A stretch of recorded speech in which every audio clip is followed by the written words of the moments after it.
Did you know that many cat owners pet their cat's head the wrong way? Cats find this experience, at best, unsatisfying, and at worst, irritating.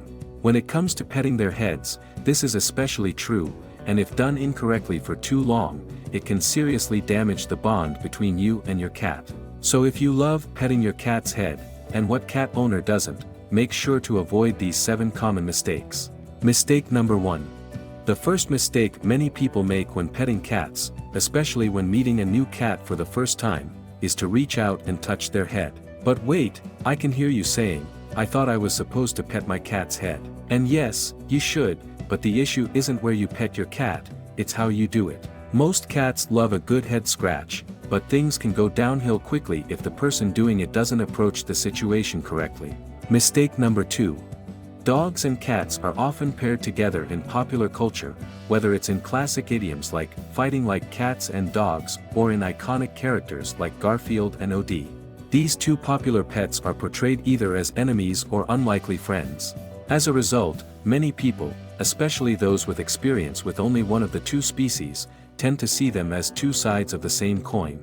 Many cat lovers, even if they don't want to admit it, secretly think of dogs as big, more trainable, tail-wagging cats. Conversely, dog owners tend to view cats as distant, barking dogs that meow instead. Mistake number 3. One of the best things about our cats is how soft and fluffy they are. Many cat lovers easily give in to the temptation of ruffling that cute little head and feeling that fluffy fur. But this isn't as good an idea as it seems. You should never pet a cat's fur the wrong way. This can make them uncomfortable and force your cat to spend time putting their fur back in place. Mistake number 4. Most cats love having their heads petted, but that doesn't mean they enjoy being petted anywhere on their head. They have strong preferences, and many cats will swat at someone who pets them in the wrong spot.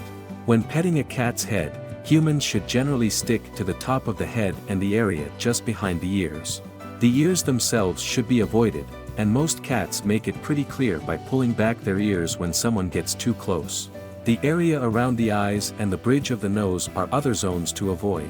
But the most important spot to steer clear of is the whiskers, which are found on the forehead and the cheeks. These long, ultra-sensitive hairs are one of the main tools your cat uses to sense the world. Mistake number 5.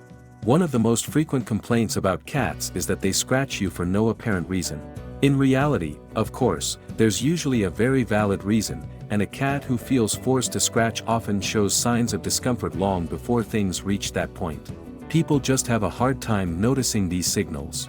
The most obvious sign of feline discomfort is a twitching tail. Cats use their tails to express emotions. If the tail is moving, that's a sign the cat is experiencing stress or irritation. A cat who's tired of being petted will usually start by lightly flicking the tip of their tail, move on to more vigorous swishing, and finally, whip the tail and possibly swipe with their paw. Mistake number 6. As we've mentioned, cats groom themselves and each other by licking. This means that whatever is on their fur ends up in their mouths. It sounds bad, but it's not as terrible as it seems. Like many carnivores, cats have strong stomachs and good immune systems, which means a bit of dirt or dust that gets swallowed won't cause much trouble. The same goes for fur, which will eventually come back up as a tangled hairball your cat coughs out. Mistake number 7. Cats are cute no matter what they do, but there are times when their human family members might want to resist the urge to indulge their cuteness. Mealtime is one of those times. A house cat shouldn't have to worry about where its next meal is coming from, but old instincts die hard. In the wild, a cat being approached while eating could signal a risk that their food is about to be stolen. The same is true when their head is being petted while they eat. Cats are naturally protective of their food, and people showing affection at this moment can make them pretty uncomfortable. So don't disturb your kitty, and avoid petting their head while they're eating. In summary, understanding how to properly pet your cat is key to building a stronger bond and ensuring their comfort. Cats may seem independent, but they still rely on their human companions to respect their boundaries and preferences. By avoiding these common mistakes, you can make petting a positive and enjoyable experience for both you and your feline friend. After all, a happy cat means a happy home. Thank you for watching. Don't forget to like and subscribe.